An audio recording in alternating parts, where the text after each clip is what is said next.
BJP ఎంపీగా రైతుల ఇబ్బందులు తీర్చాల్సిన రఘునందన్ రావు కాంగ్రెస్ పార్టీ షాడో అధికార ప్రతినిధి లెక్క సీఎం రేవంత్ రెడ్డిని తిట్టకుండా చూస్తున్నాడని సిద్దిపేట మార్కెట్ కమిటీ మాజీ చైర్మన్లు మచ్చ వేణుగోపాల్ రెడ్డి, సారయ్య సోమిరెడ్డి, కొండం రవీందర్ రెడ్డిలు విమర్శించారు. ఎమ్మెల్యే క్యాంపు కార్యాలయంలో నిర్వహించిన మీడియా సమావేశంలో మాట్లాడారు. ఈ ఎరువుల అంశంపై మంత్రుల వ్యాఖ్యలు చూస్తే ప్రభుత్వం చేతులు ఎత్తేసినట్టుగా ఉందని, గతంలో కేసీఆర్ హయాంలో ముందస్తు ప్రణాళికలు ఉండేవి, రైతులకు యూరియా సమస్య రాకుండా 10 ఏళ్లు చూశారు, ఎండాకాలంలోనే సమీక్షలు జరిగేవని, బఫర్ స్టాక్ అందుబాటులో ఉండేదన్నారు. కేసీఆర్ మంత్రుల స్వయంగా పర్యవేక్షణ చేసేవారని, ఢిల్లీలో రివ్యూ చేసి యూరియా తెచ్చేవారన్నారు. రైతుల పట్ల కేసీఆర్ కు ప్రేమ ఉంది కాబట్టి తాపత్రయపడ్డారని, కాంగ్రెస్ ప్రభుత్వం ప్రజలను మోసం చేసి అధికారంలోకి వచ్చిందని దుయ్యబట్టారు. రైతులకు యూరియా ఇచ్చే పరిస్థితుల్లో ప్రభుత్వం లేదన్నారు. రేవంత్ రెడ్డిని ఒక మాట అననిస్తలేదు. బీజేపీ పార్టీ రాష్ట్రంలో బీజేపీ ప్రతిపక్ష పార్టీ అన్న విషయం మర్చిపోయిందని ఎద్దేవా చేశారు. బీజేపీ ఎంపీ యూరియా తేవడంలో ఫెయిల్ అవ్వడాన్ని, రైతుల కోసం బీఆర్ఎస్ పోరాటం చేస్తుంటే బీజేపీ నిమ్మకు నీరెత్తినట్టుగా ఉందని మండిపడ్డారు. ముఖ్యంగా రైతులు హరిగోస పడతా ఉన్నారు. తెలంగాణ రాష్ట్రంలో రైతులకు యూరియా ఇవ్వలేని పరిస్థితిలో ఈ ప్రభుత్వం ఉంది. మంత్రుల మాటలు వింటుంటే యూరియా విషయంలో రాష్ట్ర ప్రభుత్వం చేతులెత్తేసినట్టుగా కనబడతా ఉంది. గతంలో కేసీఆర్ గారి ప్రభుత్వం, బీఆర్ఎస్ ప్రభుత్వం ఉన్నటువంటి కాలంలో ఎండాకాలంలోనే, వేసవి కాలంలోనే, మరి వర్షాకాలానికి సరిపోయేటంతటి యూరియాను, ఫర్టిలైజర్ని అన్నిటి కూడా మరి స్టాక్ పెట్టుకునేటువంటి పరిస్థితి ఉండేది. గతంలో వేసవి కాలంలోనే మరి కేసీఆర్ గారు స్వయంగా మంత్రులను ఢిల్లీ పంపించి మరి రివ్యూ మీటింగులు, అధికారులతో రివ్యూ మీటింగులు నిర్వహించి వారు రైతులకు సరిపడా యూరియాను ముందే సమకూర్చేటువంటి పరిస్థితి ఉండే. కేసీఆర్ గారికి రైతుల పట్ల, ప్రజల పట్ల ప్రేమ ఉంది కాబట్టి ఆ రోజు అట్లాంటి పరిస్థితి ఉందని ఇవాళ రైతులు వాపోతూ ఉన్నారు. ఇవాళ కాంగ్రెస్ ప్రభుత్వం రైతుల పట్ల, రైతులకు నమ్మబలికి వాళ్ళ పంట పండించుకున్నారు. వాళ్ళు రైతులకు, ప్రజలకు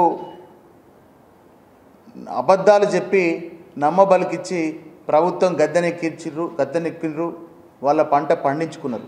కానీ రైతుల పంట పండేందుకు యూరియాను సమకూర్చే పరిస్థితుల్లో ఇవాళ రాష్ట్ర ప్రభుత్వం లేదు. రాష్ట్రంలో యూరియా గురించి ప్రజలు, బీఆర్ఎస్ పార్టీ పోరాడుతుంటే రేవంత్ రెడ్డిని ఒక్క మాట అననీయకుండా రఘునందన్ రావు మరి రేవంత్ రెడ్డికి బాసటగా నిలుస్తున్నాడు. ఇవాళ ఈ రాష్ట్రంలో బీజేపీ కూడా ప్రతిపక్షంలోనే ఉంది అనే మాట మర్చిపోతున్నాడు రఘునందన్ రావు గారు. రఘునందన్ రావు గారు యూరియా విషయంలో మరి రేవంత్ రెడ్డిని ఒక్క మాట అననివ్వట్లేదు, కాంగ్రెస్ ప్రభుత్వాన్ని ఒక్క మాట అననివ్వట్లేదు.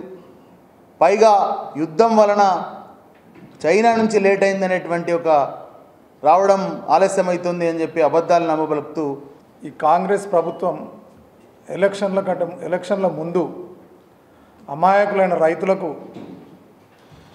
నమ్మించదగ్గ మాటలు చెప్పి నమ్మించి వరాలు చల్లుతున్నట్టుగా రైతాంగానికి హామీలు ఇచ్చి ఇలా ప్రభుత్వంలోకి వచ్చి గద్దెనెక్కిన తర్వాత ఇవాళ పూర్తిగా రైతులను మోసం చేస్తూ ఉంది. 1 కాదు, 2 కాదు, 3 కాదు. వారు ప్రభుత్వంలోకి వచ్చిన కాంచెలి వారు ఇస్తాన్న ఏ ఒక్క హామీని కూడా రైతాంగానికి సరిగ్గా అమలు చేయలేదు. సరే, వారు ఇచ్చే సంక్షేమ పథకాలు అమలు చేయకపోని, ఆ ఇచ్చిన హామీలు అమలు చేయకపోని, కానీ ఇవాళ రైతులకు ఎరువులు ఇవ్వడానికి మీకు ఏమడ్డొచ్చింది? రైతులకు సకాలంలో ఎరువులు అనికిస్తే వారికి పంట దిగుబడి మంచిగా వస్తుంది. నువ్వు ఇవాళ ఎరువులు సరిగ్గా ఇయ్యాయంటే ఇది మాది కాదు, ఇది కేంద్ర ప్రభుత్వం అంటున్నావు. కేంద్ర ప్రభుత్వం ఏమంటుంది, రాష్ట్ర ప్రభుత్వం అంటుంది. మీరు ఏం మాట్లాడుతారో తలా తోకలని మాటలు మాట్లాడుతారు ఎమ్మెల్యేలు, ఎంపీలు, మంత్రులు. ఒకలేమో ముఖ్యమంత్రి, ఆయన 2 నాలుకల మనిషి, ఏది మాట్లాడినా 2 విధాలు ఉంటుంది. ఆయన మాటలు రెండు రకాలుగా మాట్లాడతాడు. అప్పుడే ఉన్నాయి అంటాడు, మళ్ళీ చేసేప్పటికి అప్పుడే లేవు అంటాడు. ఇదంతా రైతుల సృష్టి, ఇది ఏఐ సృష్టి, వీడియోలు చేసి రైతులు ఎక్కడ ధర్నాలు చేస్తున్నాడు అంటాడు. మరి ఉన్న వ్యవసాయ శాఖ మంత్రి ఏమో ఇది కేంద్ర ప్రభుత్వం తప్పిదం, వాళ్ళే యూరియా పంపలేదు మాకని వ్యవసాయ శాఖ మంత్రి అంటాడు.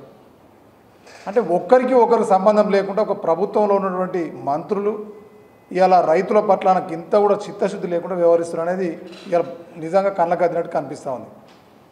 సరే మీ అన్ని గ్రహించరు ఇవాళ రైతులు కూడా, ఎందుకంటే మాకు ఎలక్షన్ల కంటే ముందు మీరు ఇచ్చిన హామీలలో రైతు బంధు 2 సార్లు ఎగ్గొట్టిరు, ఇస్తాను అన్ని పంటల బోనస్ 500 ఎగ్గొట్టిరు, ఇస్తాను ఇవాళ 24 గంటల కరెంటును నాణ్యత లేకుండా ఇవాళ ట్రాన్స్ఫార్మర్లు ఇవాళ మోటార్లు కాలుతూ ఉన్నాయి. ఇలా కనీసం మీరు కొనుగోలు కేంద్రాల్లో కూడా ఇలా ధాన్యం తడుస్తుందని కూడా మీరు కొనుగోలు కేంద్రాలు కొనుగోలులో ఫెయిల్ అయినారు. ఇవాళ లాస్ట్కు ఎరువుల విషయంలో యూరియా రోడ్ల మీదకి వచ్చి ఎన్నడూ లేని విధంగా మళ్ళీ పాత విధానంగా కేసీఆర్ చెప్పినట్టే కాంగ్రెస్ వస్తే మళ్ళీ మనం రైతులందరం చెప్పుల లైన్ పెట్టుకోవాలి, మళ్ళీ నిలబడాల్సి వస్తుంది. సో మీ దౌర్భాగ్య పరిపాలన ఇవాళ అర్థమైపోయింది. సో తప్పకుండా రాబోయే రోజులలో ఇదే రైతులు ఏ విధంగానైతే నువ్వు రైతులను నమ్మించి గద్దెనెక్కినావో ఇదే రైతులు నిన్ను బరాబర్గా నీ దెబ్బ కొడితే మళ్ళీ బిడ్డ మళ్ళీ అడ్రస్ లేకుండా పోతారని చెప్పి ఈ సందర్భంగా హెచ్చరిస్తా ఉన్నాం.